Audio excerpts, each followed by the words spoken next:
నేను ఒకటే అడుగుతున్న కేటీఆర్ గారికి, నీ గవర్నమెంట్ ఉన్నప్పుడు తెలంగాణ తెచ్చింది మేము, తెలంగాణ కష్టపడి ఎంపీలం మేమందరం కష్టపడి తెచ్చింది మేము. ఆ రోజుల్లో పార్లమెంట్లో వాళ్ళ తండ్రి గారు కానీ ఎవరు కూడా టీఆర్ఎస్ వాళ్ళు అక్కడ లేరు. మేము పోడియం దగ్గర కొట్లాడి తెలంగాణ తెచ్చినప్పుడు. దాని తర్వాత గవర్నమెంట్ వచ్చిన తర్వాత టీఆర్ఎస్ గవర్నమెంట్ వచ్చింది, పర్వాలేదు, ఇక పబ్లిక్ స్వాగతించారు, ఓట్లేసిండ్రు. స్వాగతించినప్పుడు నువ్వు రైతుల పట్ల ఖమ్మంలో సంకేళ్ళు వేసుకొని తీసుకుపోయి జైల్లో వేసినావు. నువ్వు మీ తండ్రి ఇద్దరు సంకేళ్ళు వేసి, అది కూడా లంబాడీసు, అది కూడా నా నియోజకవర్గమే, దోర్నాకల్ మా నియోజకవర్గం. నా పక్కనున్న గౌరవనీయులు డిప్యూటీ స్పీకర్ రామచంద్ర గారు ఉన్నారు, ఇటు శంకర్ నాయక్ గారు ఉన్నారు, అటుపక్క మా రామదాస్ అన్న దగ్గర కూడా ఇద్దరు రైతులను తీసుకుపోయి ఇంట్లోకెళ్ళి గుంజుకుపోయి తీసుకుపోయి సంఖ్యలు లేసి జైలుకు తీసుకుపోయారు. ఆ రోజు కేటీఆర్ ఎటుపోయాడండి? అదేవిధంగా కేటీఆర్ గారు సిరిసిల్లలో రైతులకు రాత్రంతా పోలీసులను కొట్టించి లారీలు ఎక్కించి కొట్టించి వారికి జైలుకు పంపించిన రోజు కేటీఆర్ గారు సిరిసిల్ల వారి నియోజకవర్గంలో చేసిన రోజు ఎడిపోయిండు. ఇవాళ రైతులు చనిపోతున్నారు, రైతులను ఇబ్బంది పెడుతున్నారు, కొనుగోలు కేంద్రాలు లేవని మేము కొనుగోలు కేంద్రాలు ప్రతి చోట పెట్టినాం. వచ్చి చూసుకోమనండి, సర్వే చేసుకోమనండి.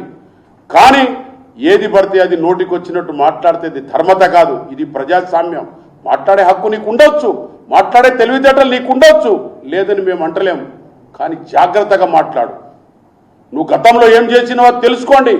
మీ పార్టీ మీరు ఏం చేసిండ్రు? మీరు మొత్తం కలిసి అసైన్మెంట్ ల్యాండ్ గురించి మాట్లాడతారు. నేను మాట్లాడతాను, నువ్వు ఎన్ని అసైన్మెంట్ ల్యాండ్కు రెగ్యులరేషన్ చేసి పాస్బుక్లు ఇచ్చిండ్రో, ధరణి ఏ విధంగా మీరు చేసిండ్రో నేను విత్ ఎవిడెన్స్ ఇస్తాను. మీరు ఎన్ని కుంభకోణాలు చేసిరో మేము ఇస్తాం. తెలంగాణ కష్టపడి సాధించినామండి, మీ కొరకు కాదు, ప్రజల రైతుల కొరకు. ఇంకో విషయం చెప్తున్నా, దాదాపుగా రైతు రుణమాఫీ 22,000 కోట్ల రూపాయలు ఇచ్చినాం మేము. అది నీకు తెలియదా? నువ్వు అంటున్నావు మీకు చదువు లేదు, సంధ్య లేదన్నాడు. నీకు చదువు ఉందా? అసలు నీకు చదువు ఉంటే ఈ విధంగా అంటావా? ఏం మాట్లాడుతున్నావు నువ్వు? అప్పుల పాలు చేసిన అప్పులు కడుతున్నాం మేము. మీ గవర్నమెంట్ టీఆర్ఎస్ గవర్నమెంట్ నువ్వు చేసిన అప్పులకు మేము అప్పులు కడుతున్నాం. మేము ఇంకా సంస్కారంగా మాట్లాడుతున్నాం. రోజు మాకు సంస్కారం లేదని అనుకోకు, సంస్కారం ఉంది. మేము ఏ విధంగా మీకు రిసీవ్ చేసుకోవాలని కూడా తెలివితేటలు మాకుంది. మేము రైతుల పట్ల పనిచేస్తున్నాం, రైతులకి రైతు బంద్ చేస్తున్నాం, రైతుకు బోనస్ ఇస్తున్నాం. మీరు చేసిన అప్పులన్నీ కూడా మేము కడుతున్నాం, వడ్డీలతో సహా. మేము రుణమాఫీ చేయలేదంటున్నాం. అక్కడ కొనుగోలు కేంద్రాలు ప్రతి నియోజకవర్గంలో ప్రతి మండలంలో మేము పెట్టుకుంటున్నాం. రా, నువ్వు వడ్లు తీసుకొని ఒక లారీ తీసుకొని రా, మేము కొంటాం నీది. నువ్వు మక్కలు తీసుకొని రా, లారీలు వేసుకొని. కేటీఆర్ గారు, నువ్వు మక్కలు తీసుకొని రా, మేము కొనకపోతే అడుగు. నువ్వు గవర్నమెంట్ తేలేవు, నువ్వు రాలేవు కూడా. నీకు తెచ్చే అంత శక్తి నీకు లేదు. ప్రజలేం గమనిస్తలేరు అనుకోకు. మేము కరెంటు ఫ్రీ ఇస్తున్నామా? మేము బస్సులు ఫ్రీ ఇస్తున్నామా? ఇవాళ హాస్టల్ పిల్లలకు కాస్మెటిక్ మెస్ ఛార్జెస్, సన్న బియ్యం తింటున్నారు ఇవాళ పిల్లలు. మంచి బట్టలు ఇస్తున్నాం, మంచి షూలు ఇస్తున్నాం ఎస్టీ ఎస్సీ బడుగు బలహీన వర్గాల పిల్లలకు. నువ్వు ఆ రోజు సంఖ్యలు పెట్టి రైతులకు జైల్లో పెట్టినది నేను హనుమంతరావు పోయి మేము బేలిచ్చి తీసుకొచ్చినాం. ఆ రోజు నువ్వు ఎడిపోయినావా? సిరిసిల్లను కొట్టి లారీల కింద పడేస్తే మా స్పీకర్ గారు ఎవరో సుష్మా స్వరాజ్ గారు వచ్చి మీనాకుమారి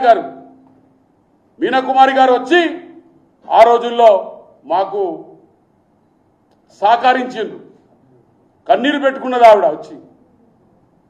పెద్ద మనిషి బాబు జగజీవన్ గారి బిడ్డ వచ్చి కన్నీరు పెట్టుకునేది రైతుల గురించి.